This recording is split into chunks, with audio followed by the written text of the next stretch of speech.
And the rest can join us.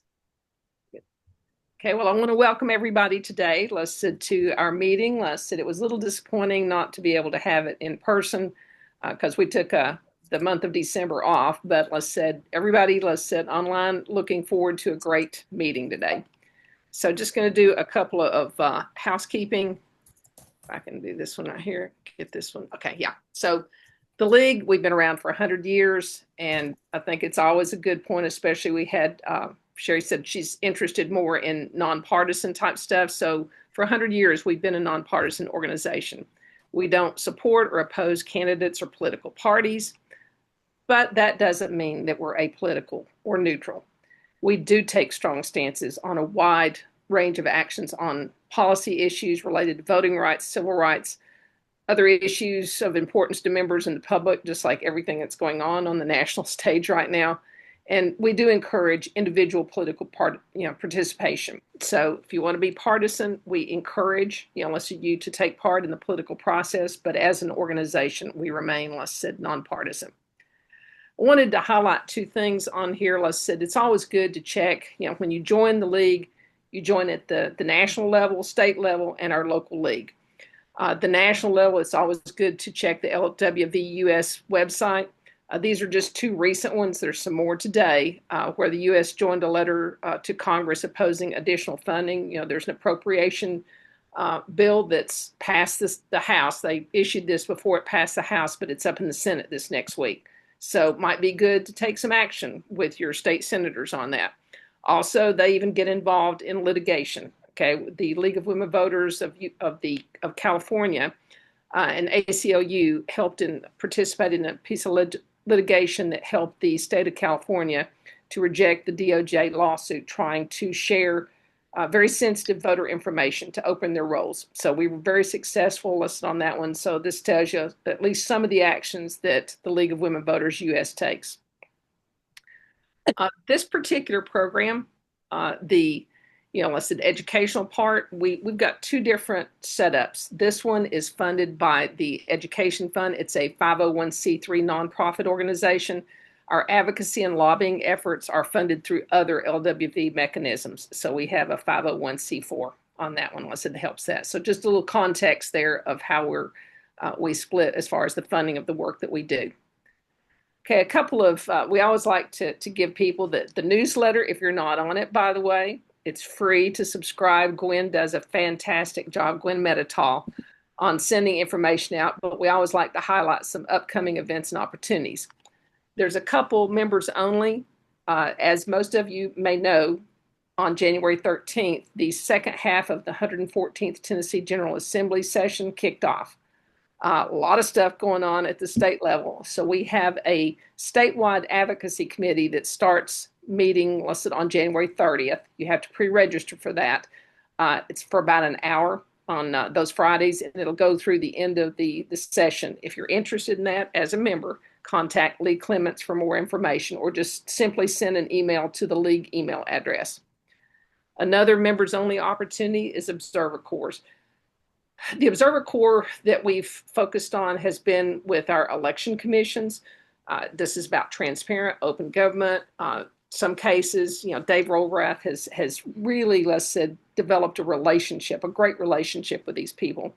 And they even, let's say, take his honest, open feedback. We'd like to expand that to other organizations.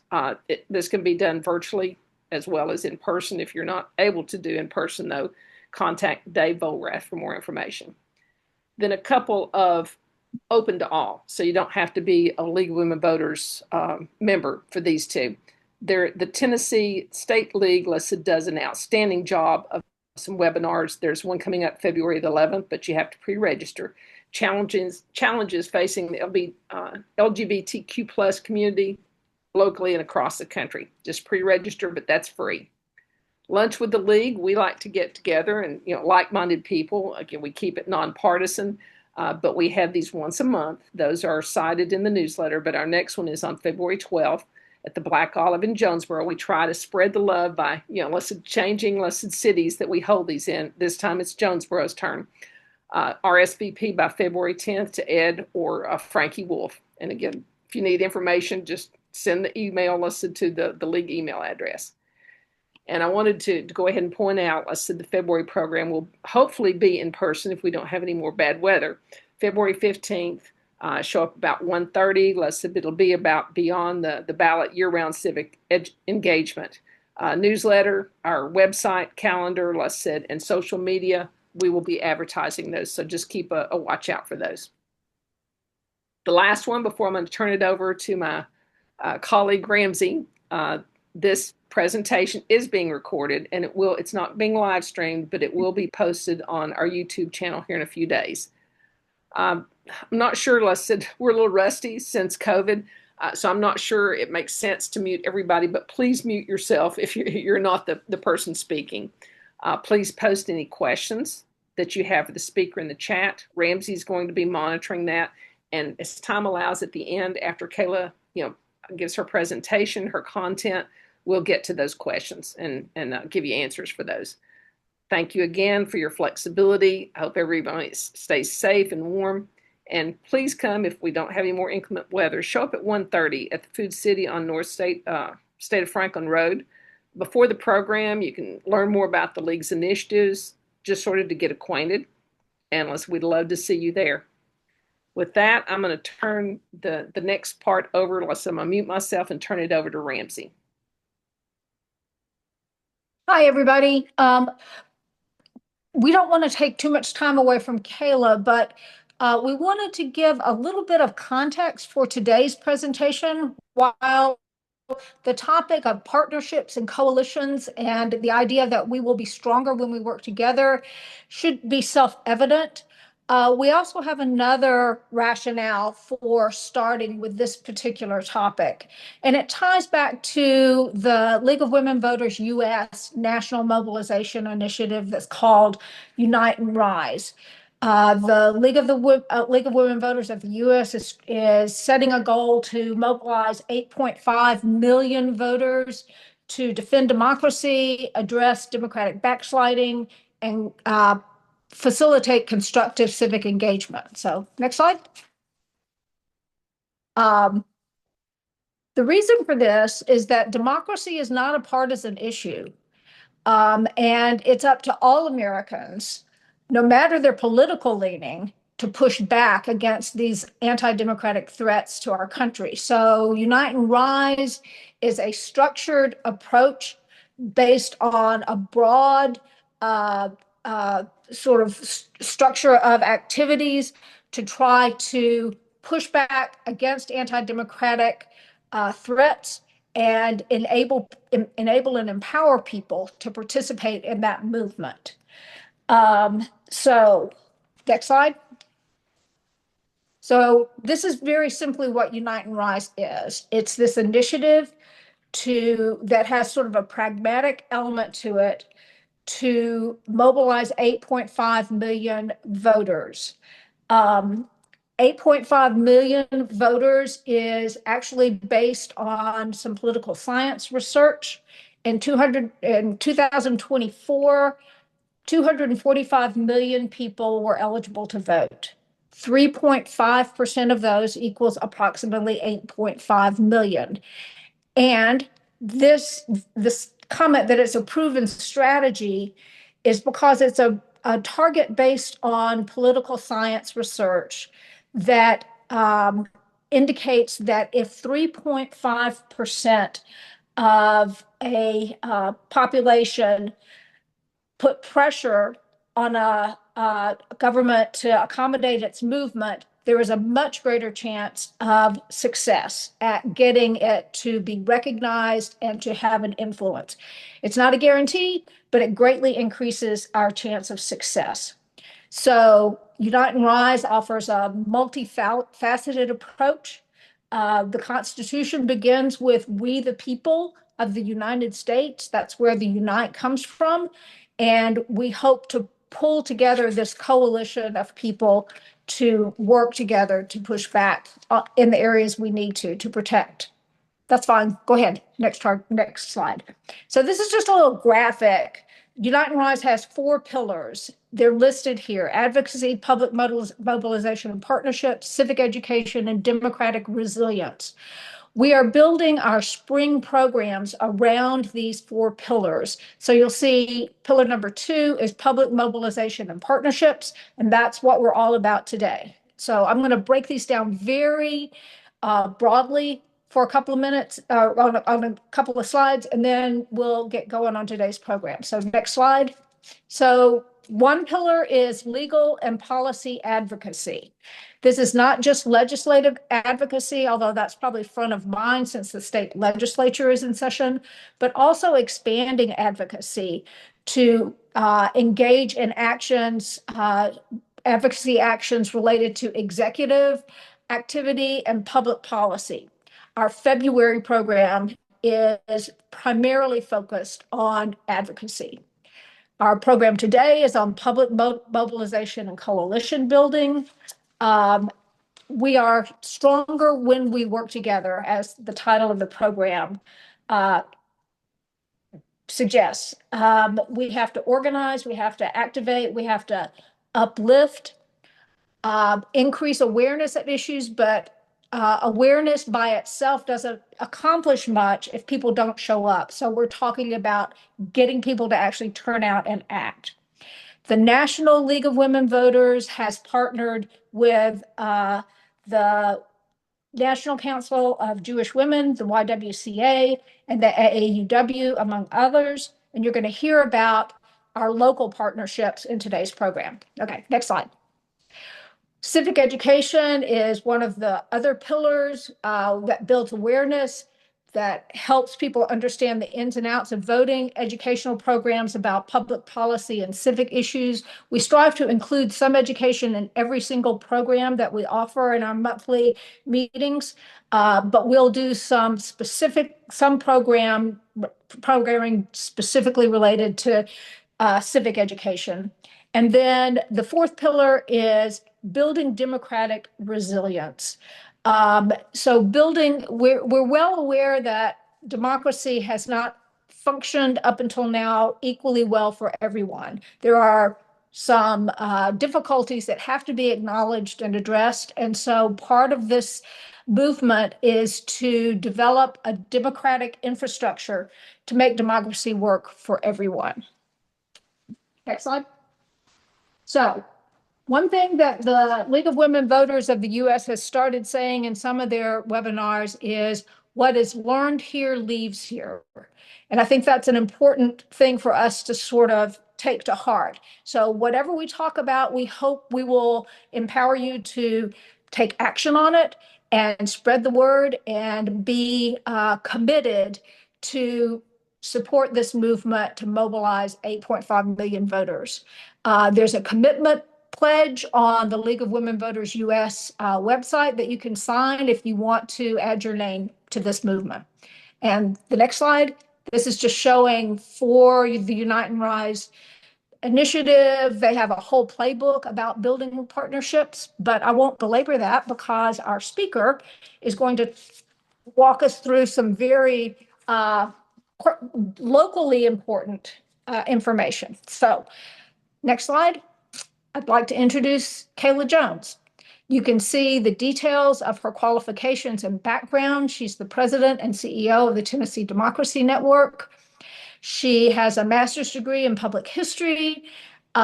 She's involved with young professionals. She's a member of the advisory board for Students Learn, Students Vote Coalition. She's been active in getting the local Tri-Civics Coalition pulled together and beginning to take action on some shared goals that we can help one another and be stronger when we work together. So Kayla, thank you so much for being here. And as Candace said, please put your questions in the chat and we'll try to monitor those and get to them as time allows. Thank you, Ramsey. I'm going to go ahead and share my screen now. So let me see if I can get this pulled up here for you all.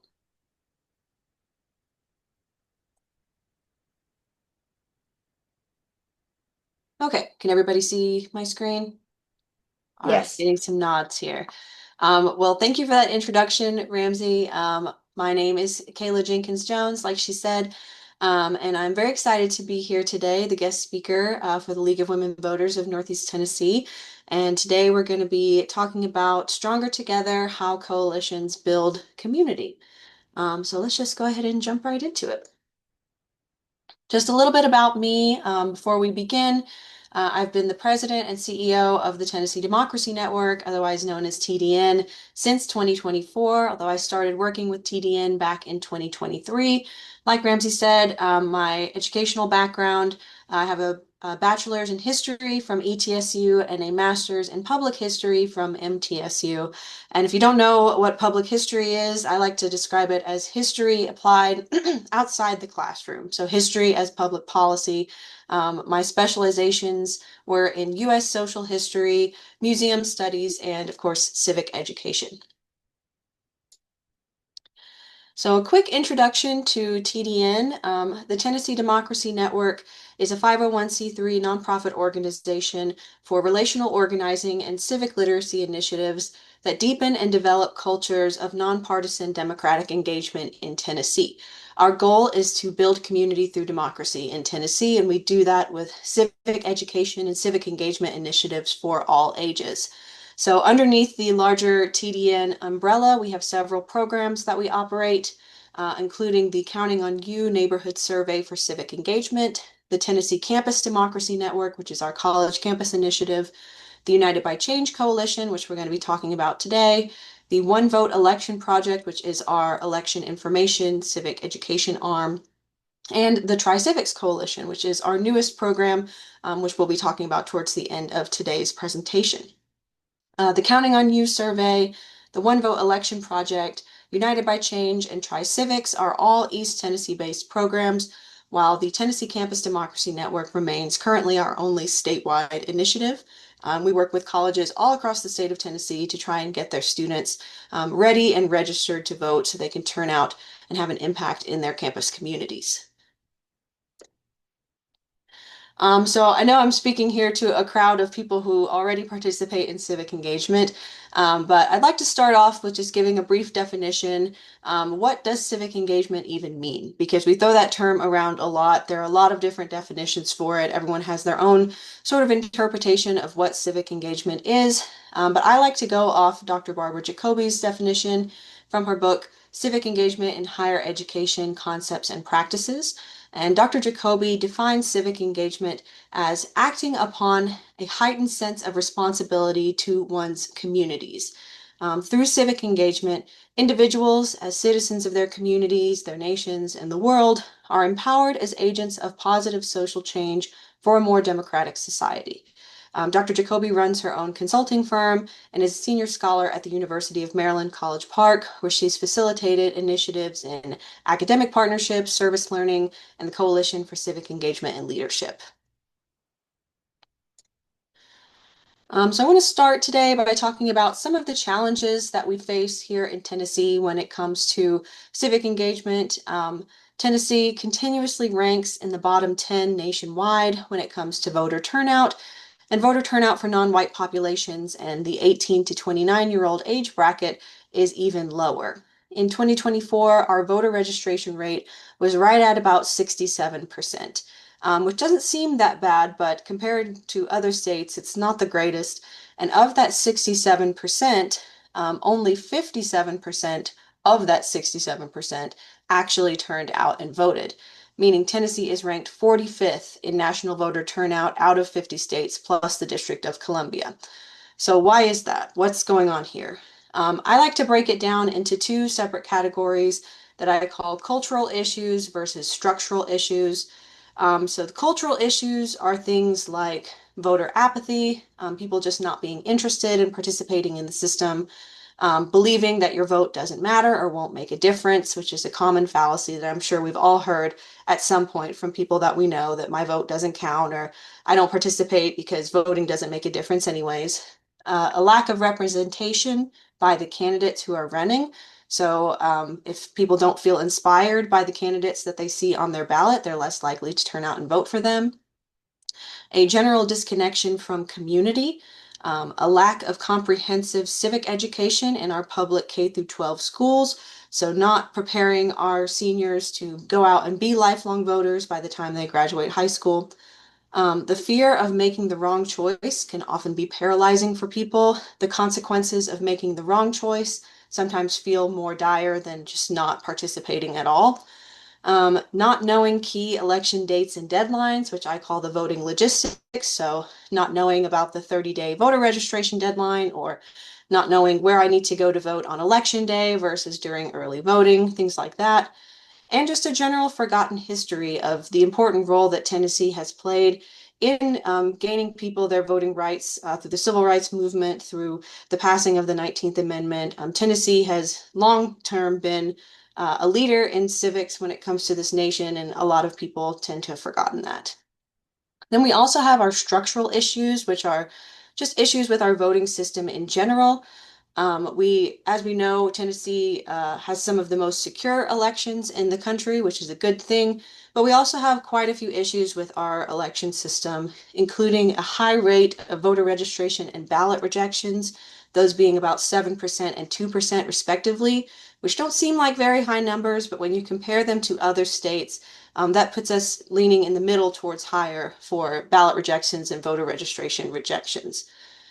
We also do not have automatic voter registration or same-day voting, which some other states do. We have some of the most restrictive voter ID laws in the country, and we also have restrictions on absentee voting or voting by mail, who qualifies to be able to vote absentee.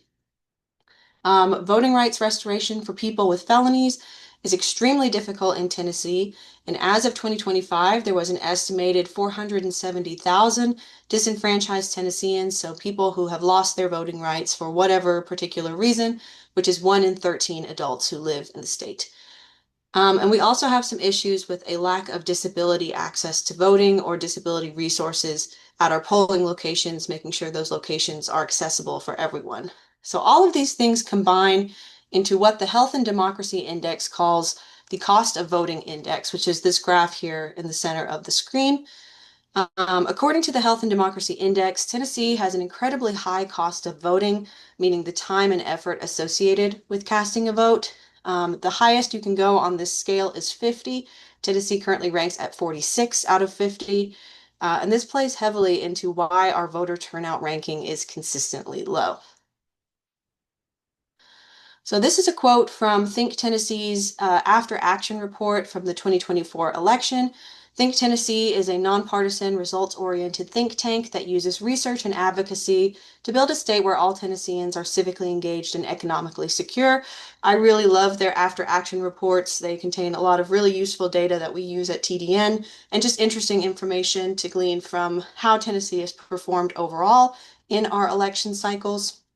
But I'm going to read this quote from the report. While more total votes were cast than ever before, and participation rates are trending positive over time, the percentage of registered Tennesseans participating in elections is increasing on average by less than 1% from one presidential cycle to the next. It's actually less than 0.5% at 0.49, and continues to trail those in most other states. So while we are increasing overall a little bit every time, it is not anywhere near keeping up with the rate of our growing population or the rising electorate of 18-year-olds who are becoming eligible to vote in the state.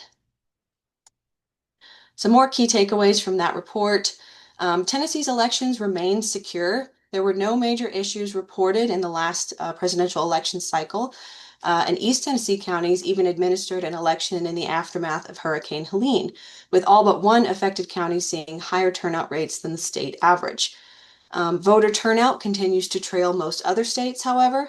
More registered voters participated in November 2024 than in the previous two presidential cycles prior to 2020's record-breaking year, so those being 2016 and 2012 respectively. But two early estimates of national turnout rank Tennessee at 33rd and then 45th. Would-be voters continue to miss out on casting a ballot. Election protection hotline calls continue to highlight gaps in knowledge related to our state's voting process, such as the 30-day voter registration deadline or not knowing what voting precinct to go to, those voting logistics that I mentioned before. And presidential election cycles and contested races drive higher voter turnout. We know typically when there's a presidential election happening, right? Most people are aware when it's a presidential election year. However, a lot of people are not made aware whenever there are important local elections happening at the same time or during our midterm election years. Analysis of historical voter data shows that all else equal, voter participation is higher in presidential cycles than in the midterms, and when more than one candidate, especially when there are two major party candidates, are on the ballot. So uncontested races as well tend to not drive very much voter turnout because they don't feel exciting for people. While low election turnout is not unique to one state, or excuse me, low local election turnout is not unique to one state or one county in Tennessee, TDN has increasingly sought to understand why people disengage from local elections and how to organize more effectively around that. So in response, we started our Counting on You neighborhood survey for civic engagement. It's a community survey that was first launched in Hamilton County to identify barriers to civic engagement and inform voter outreach strategies. And what we found was very interesting. Those who felt connected to their community were more likely to be local voters, while those who felt disconnected were less likely to vote locally. Those who felt their government impacted them were also more likely to vote, while those who responded saying they didn't think the government had an impact on their day-to-day life were less likely to vote. And while the sample was small, the role that apathy might have on not being registered to vote was helpful to inform future voter registration efforts for us. So some of these results feel intuitive, but I think special emphasis should be placed on the idea of community connectedness. At the local level, connection to community is a key lever in driving civic engagement. So we decided that our future efforts needed to consider refining community-based outreach strategies to foster a deeper sense of interconnectedness and increasing education about local government roles. In general, just creating an environment that feels more socially positive around voting and civics. So we do run into some problems with traditional organizing here in Tennessee. Like I mentioned before, Tennessee has ranked in the bottom 10 states for voter turnout since 1970. That was the earliest I could go back in the data to see where we were ranking, and we've been in the bottom 10 since then. And we have seen the impact that disconnecting from democratic engagement has had on our communities and our society as a whole. Historically, counties in East Tennessee have seen some moderate investment from civic engagement groups around election time, and that's comparatively speaking to Middle Tennessee and West Tennessee, where typically candidates across all parties will engage voters around their campaign, and civic organizations register and mobilize those voters to boost the turnout. The cyclical nature of this work, however, creates a number of hurdles that we feel need to be addressed. Organizations typically have to ramp up very quickly around election time, which forfeits the development of their organizers and their regular programs due to time constraints, funding, and just general burnout from participating in the election cycle. Post-cycle, these organizations tend to lose staff, go quiet, and then reemerge in the next cycle with minimal growth during that quiet period. Most importantly, however, they're not able to consistently engage their communities, preventing them from developing a real relationship and building trust with the people that they need to mobilize. With all of this research in mind, TDN's solution was to trial run building a year-round civic engagement coalition on the ground in Hamilton County, where most of our programs began. Oops, we're too far ahead there. So coalitions. In late 2023, several nonprofit organizations within Hamilton County came together to address the county's critical need for more year-round nonpartisan civic engagement. These photos on the right are from that initial interest meeting for the United by Change Coalition.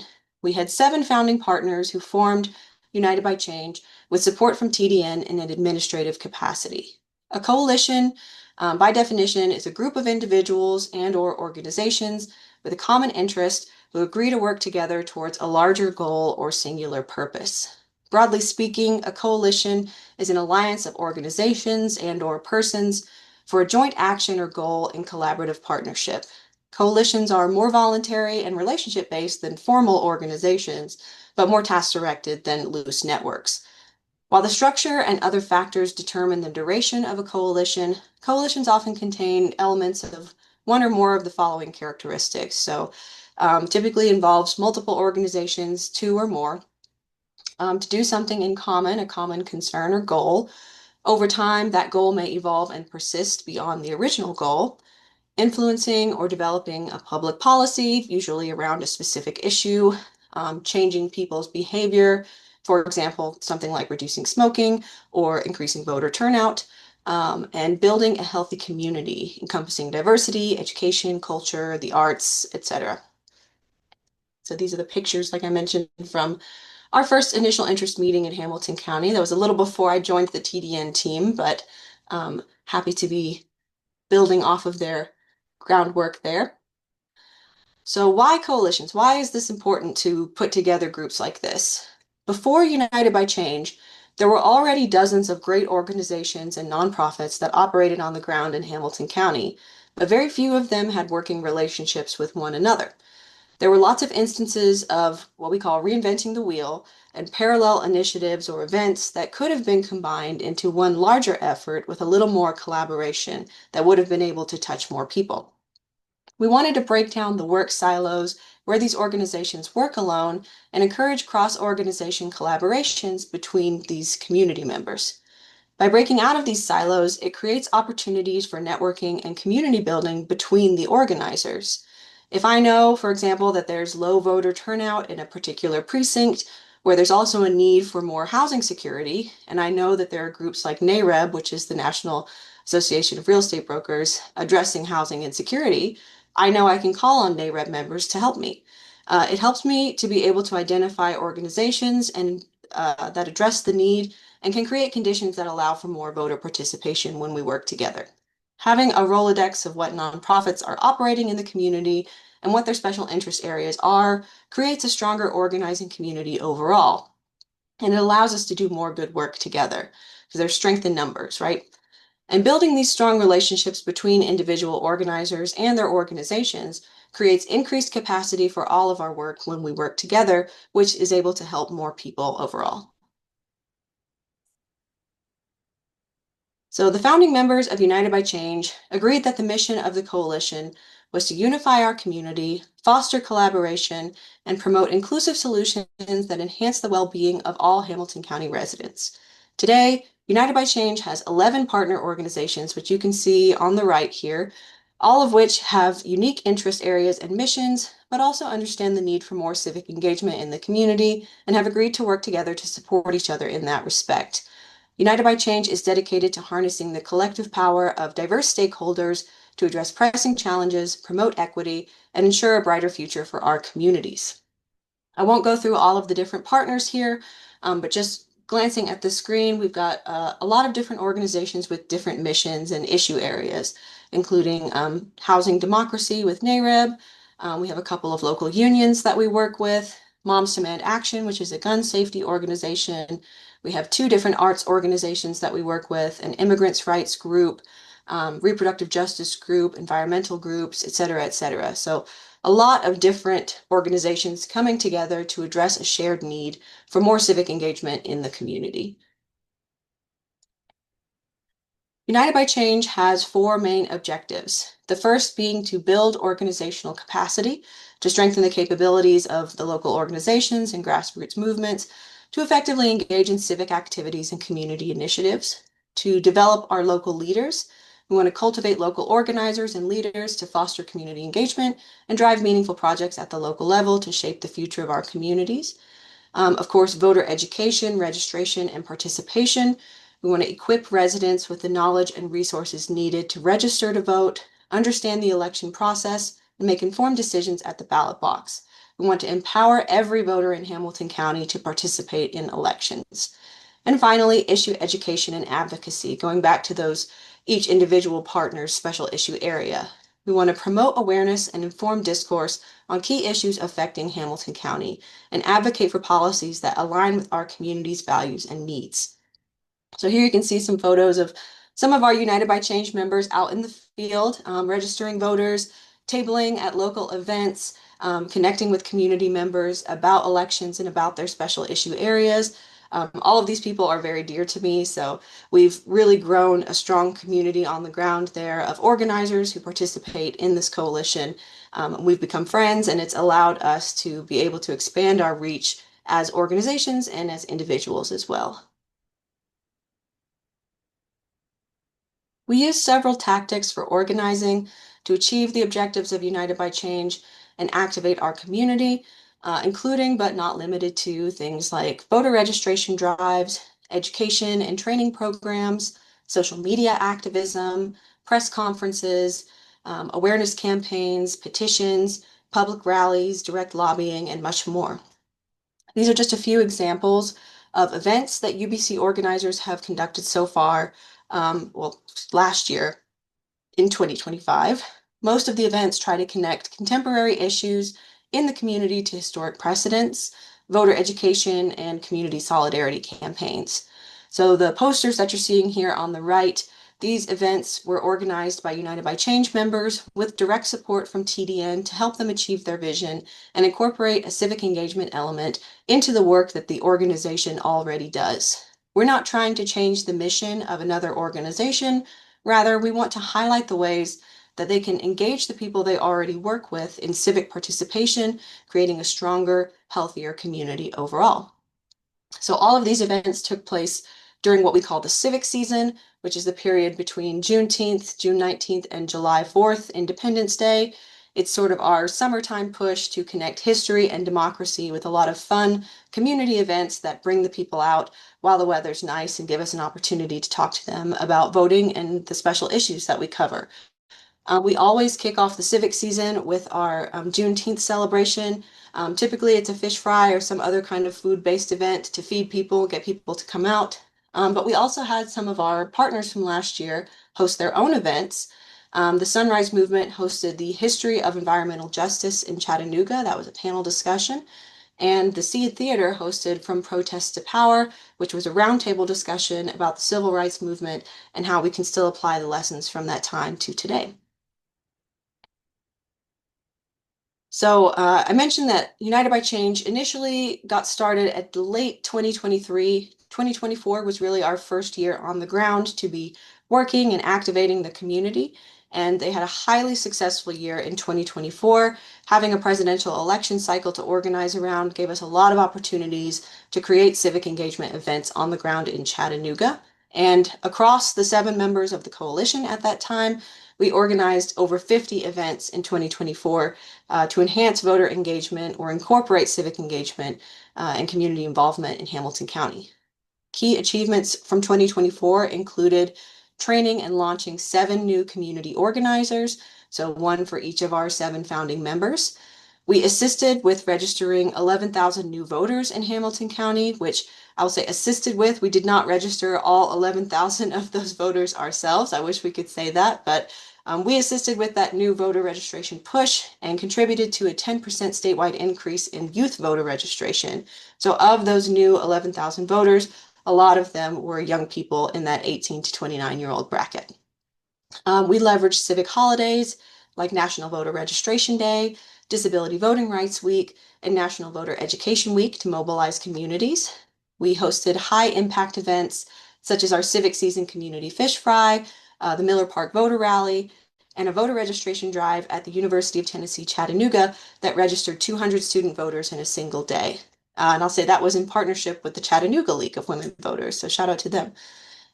Early voting rides to the polls and Super Saturday strolls to the polls were organized to help get people transportation to the polls with the National Panhellenic Council, or Divine Nine. We tabled at local celebrations like the For the Culture Festival, the 2024 Level Up Business Summit, and the Leave It Block Music Series. And we co-hosted and staffed 2 Election Day hubs in Chattanooga, which is this picture here. You can see from the August 1st election hub, United by Change members. Most of the people in this picture are current United by Change members, as well as some additional volunteers holding up the postcards. We wrote postcards that day. We answered questions on the phone. We called voters directly to remind them about Election Day. So trying to do what we can to activate the community to get people out to vote. Collaborating with organizations such as the Chattanooga League of Women Voters, Organize Tennessee, which is an election protection organization, and the Urban League of Greater Chattanooga, United by Change strengthened partnerships while providing vital voter education and election resources. This robust approach exemplified UBC's commitment to fostering civic participation and empowering the local community. So that was all in 2024. In 2025, we kept the ball rolling with just as much momentum. And now it wasn't as exciting to not be in an on-presidential election year, but there were still some elections that we could organize around in 2025. So some of our key achievements from last year include increasing United by Change's membership by 4 new organizations. We strengthened partner capacity through direct support, resources, and data analysis. We mobilized voters during the municipal elections in the city of Chattanooga. We promoted civic literacy and engagement in Hamilton County through workshops and over 25 special events. We deepened collaboration among community members and coalition partners through our civic season initiatives and our annual events, like our UTC takeover. We went back to UTC, registered another 120 student voters, and we graduated 4 new United by Change organizers to lead community organizing initiatives. So I hope you can see them all here. This is 3 out of the 4. One of our organizers was not able to make it to the graduation that day, but we're very proud of all of them for the work that they put in. They completed a year's worth of training that was provided by the Tennessee Democracy Network for them to be able to incorporate more civic engagement into the work that their organization does, to conduct voter registration, to talk to people about voting, different things like that. This picture over here is from our UTC campus takeover. So some of the volunteers from that day who registered student voters on campus. We also marched in the main X24 parade, which is sort of a local holiday parade at the end of the year. And then this is a picture from, I believe, a voter registration drive that was done by the Seed Theater. So all of this happened in 2025.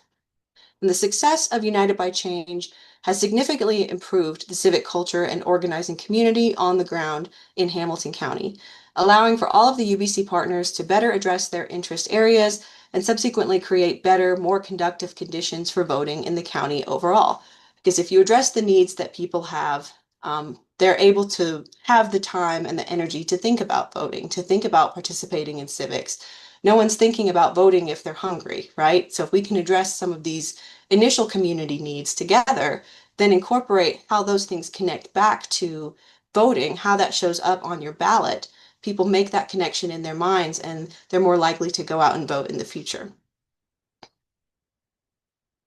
So with all that being said, with all the work that we've done in Chattanooga and Hamilton County, the TDN team started to wonder, what could something like United by Change look like here in the Tri-Cities, where we have similar needs and challenges that could be addressed? With administrative support from TDN, all we needed was a few more organizations to sign on as initial founding members. The working title for the coalition was Try Civics, as a play on words and a call to action for our community to give civics a try. And after an initial interest meeting at the Langston Center in Johnson City, just like the one we held in Hamilton County, we had 3 organizations sign up to become the founding members of the Try Civics Coalition.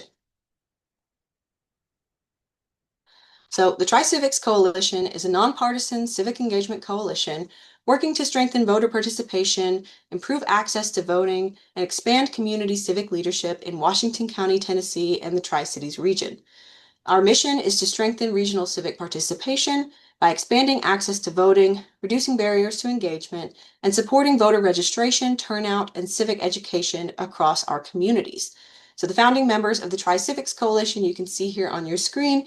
It starts with me, Community Initiative, Shakti in the Mountains, and of course, the League of Women Voters of Northeast Tennessee, who are our wonderful hosts today.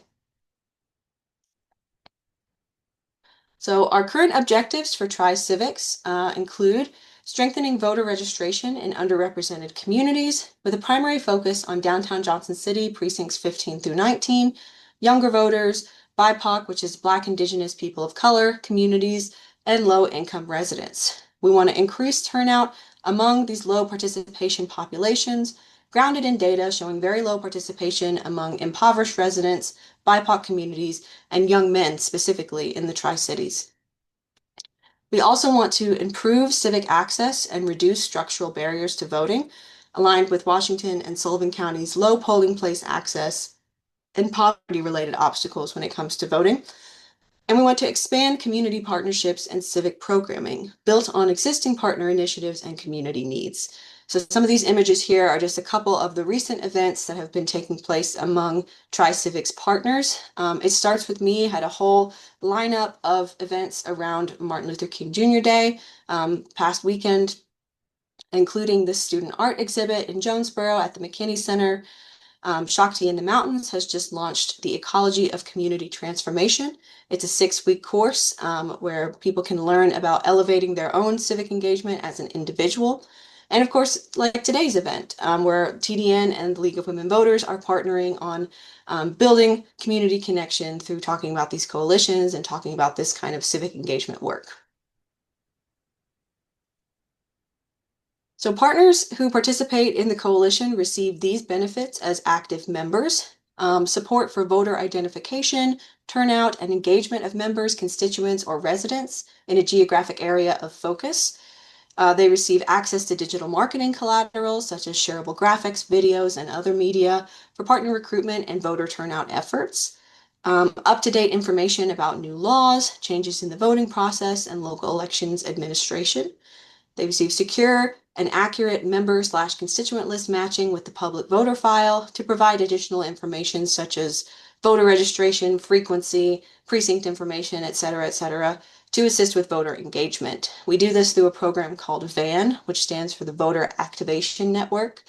Access to phone banking and canvassing tools to contact your member lists or constituent lists, assistance in setting voter turnout goals and measuring impact with preliminary voter analysis and post-election reporting, a coalition webpage and socials, which social medias for Tri-Civics are coming very soon, featuring partner logos and links to their websites, and growth in understanding county voting trends for Sullivan and Washington County specifically, and opportunities to impact them. The work this year is mainly taking place in Washington County, although the goal of Tri-Civics is to eventually expand up into Sullivan County, into the Kingsport and Bristol areas to make it a truly Tri-Cities oriented coalition. So we do have some expectations of the partners who participate in this coalition. Partners are expected to participate in coordinated nonpartisan voter engagement campaigns with other coalition members, to provide their member or constituent list for secure voter file matching when relevant, to work with the coalition to set goals for registration and mobilization, which is something we just did at our last January meeting, to support civic engagement efforts led by organizations who are either Tri-Civics partners or share the coalition's vision, to support recruitment efforts to increase partners in the coalition. Organizations are also asked to appoint a delegate who is the designated point of contact and is passionate about the goals of the coalition. And those delegates attend monthly general body meetings, occasional strategic decision meetings, and work to meet the shared goals of the coalition. So Tri-Civics is currently seeking some new membership. We are currently recruiting and seeking community partnerships. Organizations and individuals can become part of the coalition. So if you participate in another organization that has, nonprofit status or has goals in the community that you're looking to work towards, civic engagement or otherwise community service oriented goals, we'd love to work with you. Or if you're just an individual who is passionate about improving your community, you're also welcome to join the coalition in an individual capacity. We are looking to build our volunteer base for activation for the 2026 election cycle. So if you'd like to be some of the boots on the ground in 2026, talking to people in the community about voting, getting out the vote, we would love to have you. And we're also looking for community support. So if you're a small business owner who would like to partner with us on a civic engagement event or offer in-kind donations such as space to host events, food and drink for attendees, etc., things like that, please let us know. If you are interested in becoming a member of Tri-Civics, you can scan this QR code here to fill out the interest form, and I will contact you after the fact. Since the League of Women Voters is already a founding member of Tri-Civics, all of you all are welcome to attend the Tri-Civics meetings to learn more about us, but if you'd like to get in contact with me about Tri-Civics specifically, you can scan this QR code here, and I'll be happy to reach out to you. So in conclusion, if I had to leave you with 4 points today from everything that I've talked about, with United by Change, with Tri-Civics, with the work that the Tennessee Democracy Network does, I have these 4 points for you to take away. Number one is that coalitions are alliances of individuals and organizations who see the needs of their communities and choose to act on them. It's that simple. It's people who see that there's a need, see that there's an issue, and want to do something to address it, and they choose to take action on that issue. Civic engagement must be a year-round, nonpartisan commitment to build trust and improve Tennessee's poor voter turnout rates. Nonpartisan is especially important to the work that we do at the Tennessee Democracy Network because we want to be as inclusive as possible. We want to see increased voter turnout rates for all Tennesseans to create the most equitable form of our democracy possible. Number three is that you don't have to be a civic engagement expert to get involved in this kind of work. We want you to bring your personal expertise to the table. I was not a civic engagement expert by any means when I first got involved in this work, but I've learned a lot along the way. And it is a steep learning curve for people who don't always have the time, to do extensive research about elections and policy and how it all works. So if we can make that easier for people in our community, if we already have access to that knowledge and we can share it with others, that is a very important thing for us to do. And number four, this is an ancient proverb that I've shared with United by Change quite a bit. It applies to all of the work that we do with our coalitions, but if you want to go fast, go alone. If you want to go far, go together. So we can do much more together as shared organizations with a common goal than we can as individuals or even individual organizations trying to go at it alone. So working together allows us to do more together. And that is all I have for you today. My contact information is here on the screen, my email, my work email, and my phone number as well. Feel free to contact me about any of this, any coalition work, voting work, civic engagement work, whatever. And also, if you like the work that the Tennessee Democracy Network does, if you'd like to see more investment into civic education and civic engagement initiatives in East Tennessee, you can scan the QR code on the screen to go to our Give Butter page to donate, and I can guarantee that any money donated from folks in the Tri-Cities is going to stay in the Tri-Cities. We're trying to increase the work that we're doing in this region to create the same kind of civic environment that we have on the ground in Hamilton County up here. So if you're interested in expanding the work that TDN does, if you'd like to support us, you can support us by scanning this QR code here. But that is all I have for you all. I think that's the last slide. So let me open up the chat here and see if I can see if there's any questions. Kayla, do you want me to, I've been trying to monitor and you can certainly read them on your own, but I've got them grouped together a little bit. So far, there were about 5. 2 of them had to do with additional partners for TDN.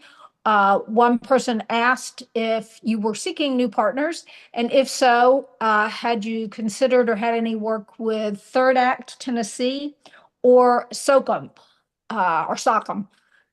So those 2 in particular. I'm not familiar with Third Act Tennessee, although I'd love to learn more about them. SOCM I am familiar with and have worked with them in the past, especially the work that we do in Knoxville, kind of that area. We've worked with SOCM a lot there. Our campus director for the Tennessee Campus Democracy Network, her name is Brittany Green. She currently lives in Knoxville, and she has been participating in the Knoxville Justice Coalition out there as our representative. SOCM is a part of that, and they're also part of the Civic Tennessee Coalition, which is sort of the statewide coalition for civic engagement. So yes, we love SOCM. They do really great work. But I'd love to learn more about Third Act. I'm not familiar with them. That was Marilyn Finley. So Marilyn, maybe you want to get in touch with her in some ways? Okay. Thank you. So there you go. Great, thanks. Another question was about Public School Strong. Actually, that was the first one that came in. Is that a part of the coalition or are individual people connected to them too? A lot of our partners who participate in United by Change in Hamilton County also participate in Public School Strong, and TDN has also helped out with Public School Strong campaigns and events on the ground in Hamilton County, whether that be tabling and offering voter registration or going to rallies and events and showing up as community support. But yes, we definitely support Public School Strong. A lot of our members do as well. And I think it's a great initiative that we're proud to take part in. Okay, great. Um, Another comment had to do with legal and policy changes that affect voting, and a specific question related to the change in the postal USPS rules about postmarking. So whether that has to do with registration or absentee ballots or other things, is there any information about how that might affect voting and any sense about what we need to communicate to people? I will say that as more information is coming out from the legislature getting started, I'm not as familiar with all of the new initiatives that are coming up in the legislature this time around. I will say, though, that any changes to mail-in voting, any changes to the documentation that people need to be able to register to vote is something that I think both coalitions should be very concerned about, and not just coalition members, but all voting Americans should be concerned about. We did quite a bit of voter education around the SAVE Act last year, as that was first being discussed, especially when it comes to voter registration and how that would impact voter registration. We also saw last year some changes in Tennessee when it came to how we as nonprofits can conduct voter registration. So as these things come up, we do try and address them. I try and stay as informed as I can and rely on our other partners as well to keep us in the loop about these changes to legislation. But I guess I would just say that it's important that all of us as individuals who are aware and who are keeping track of these things try and stay as educated as we can and keep each other up to date on these things. So this was specifically a question from Candace, and I believe it has to do with the U.S. Postal Service not postmarking in a timely way. So if things have to be mailed by a certain date or whatever, so this would actually be the U.S. Postal Service. And then, of course, there are state laws about how they time whether things are received. So that sounds like something we might want to monitor Mhm. how it might affect things. Um, there was a question about want to know more about voter takeover. I don't know, that may be campus takeover that was meant. So can you talk about that a little bit? Yeah, so when I say a campus takeover, that is what we call when all of our coalition partners descend on the campus of University of Tennessee, Chattanooga. Typically, we partner with the Honors College there. We've also partnered with a couple different sorority and fraternity groups in the past, but we do a campus takeover event where we are on campus all day from about 8 a.m. to maybe 4 p.m. We'll have different tabling stations set up in high traffic areas, and we register as many voters as possible.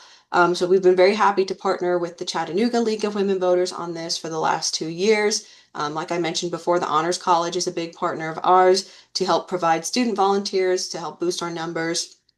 But a campus takeover is essentially just when the coalition goes to that campus, sets up shop, kind of sets up all of our tables, and you have an opportunity not just to register voters, but also to talk about your individual organization and recruit volunteers as well. Okay. Um, Another question, and you sort of alluded to this, but maybe you can talk a little bit more. Uh, Issues that currently with the Tennessee state legislative plans related to the purpose and intentions of tri-civics.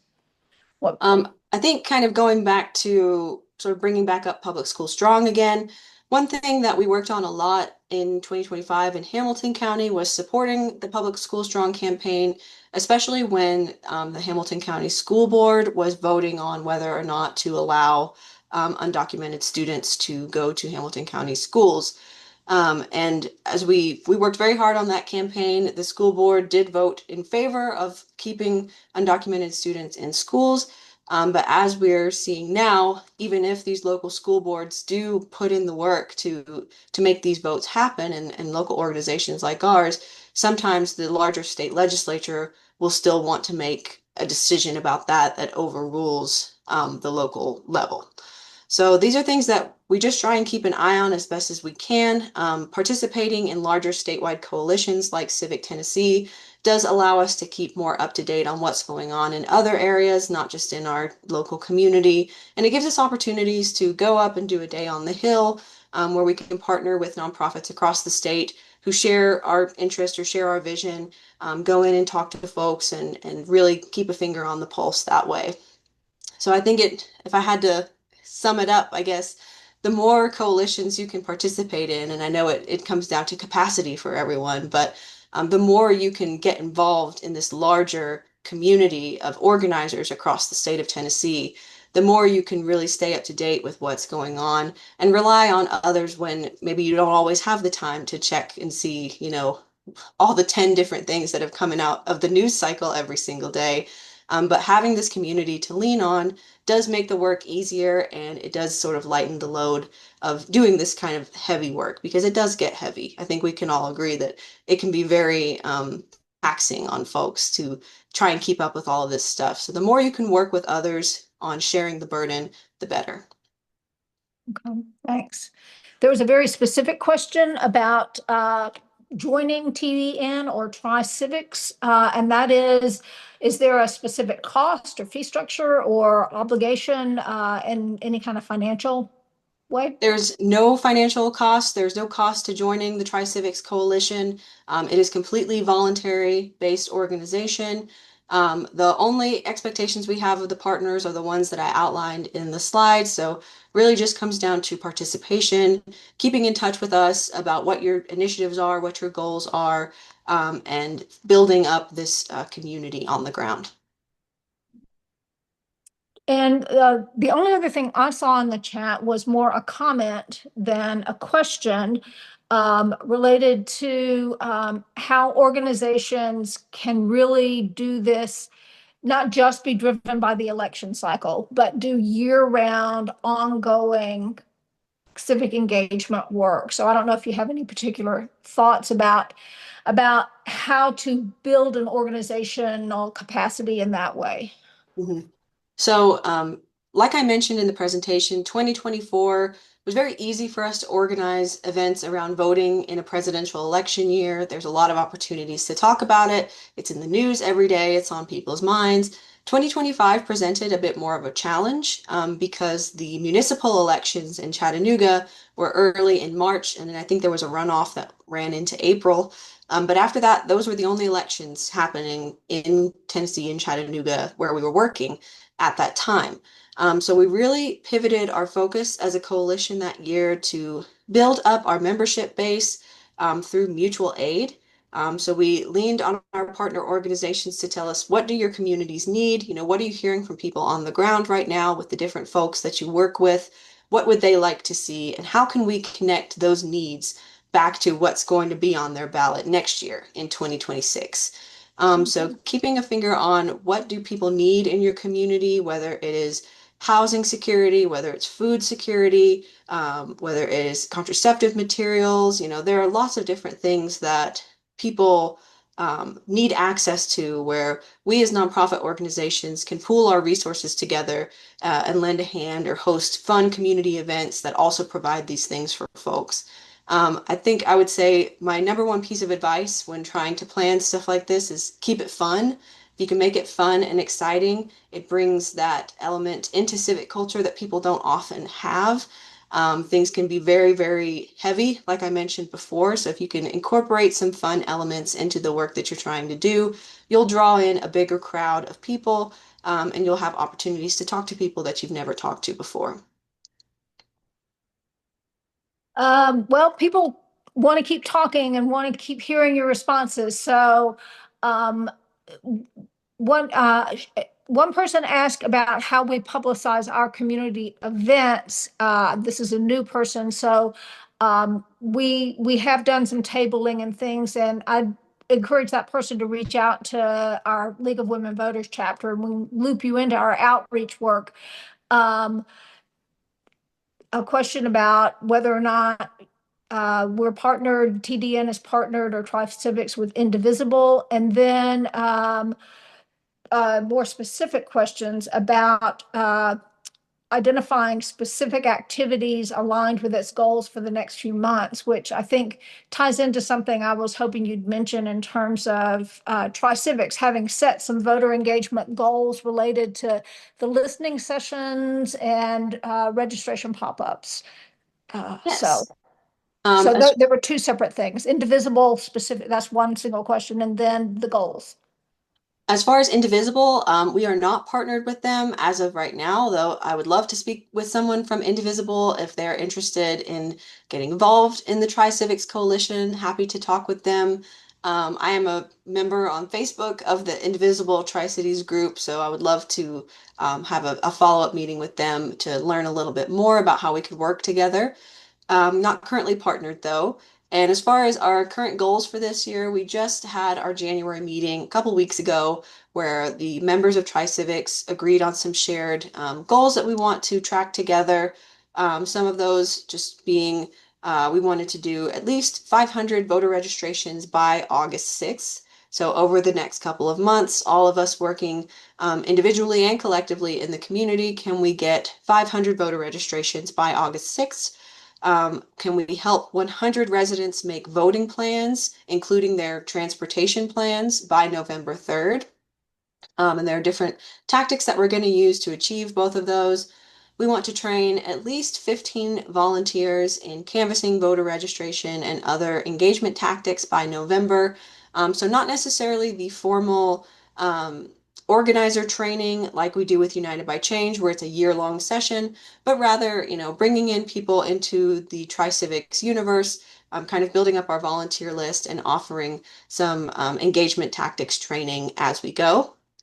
And like Ramsey mentioned, we have also planned on hosting what we call our Civic Access Listening Tour. So this is going to be a series of events hosted by Tri-Civics partners. TDN is going to start the first one, hopefully sometime in March is when we're planning for.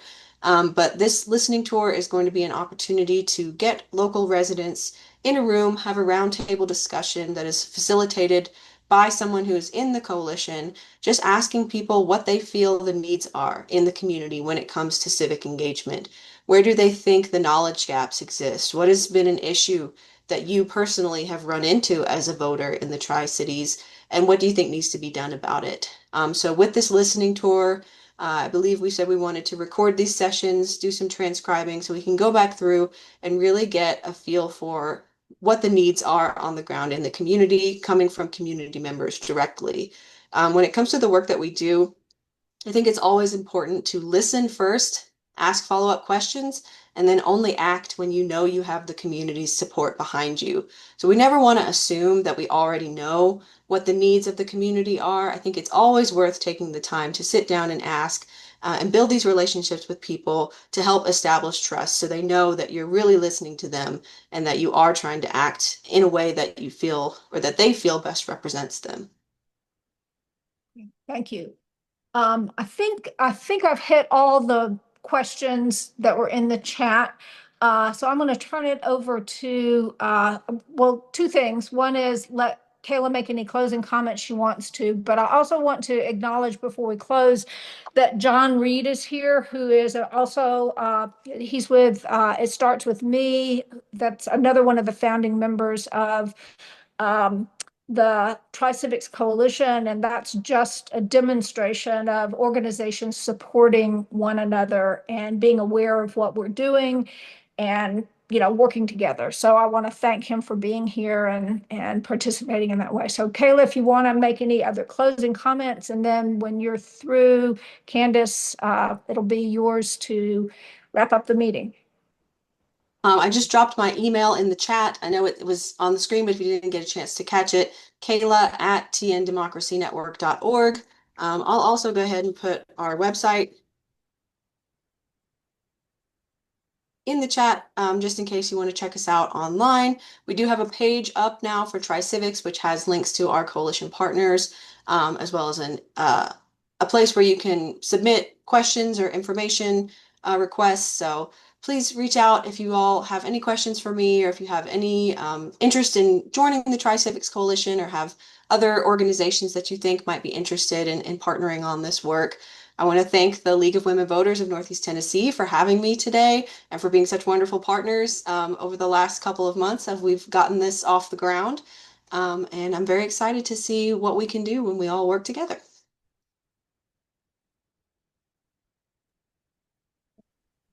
So for those of you who know how to do it, we can set up little clapping hand emojis because this has been fantastic, Kayla.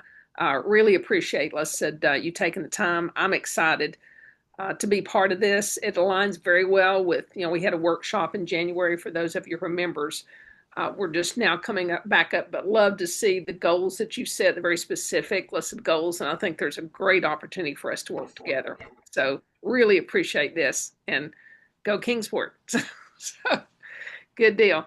All right. Well, if there aren't anything else, and thank you for the emojis, I think we can probably, there's a few of us that need to stay on for a follow-up meeting, but everybody else who logged in to listen to Kayla today, thank you for joining, and you can leave the meeting. Thank you, guys. Thanks, everybody. Kayla. Thank you. Thank you. I will stop recording now, unless you want this recorded, Ruth. I don't think so, but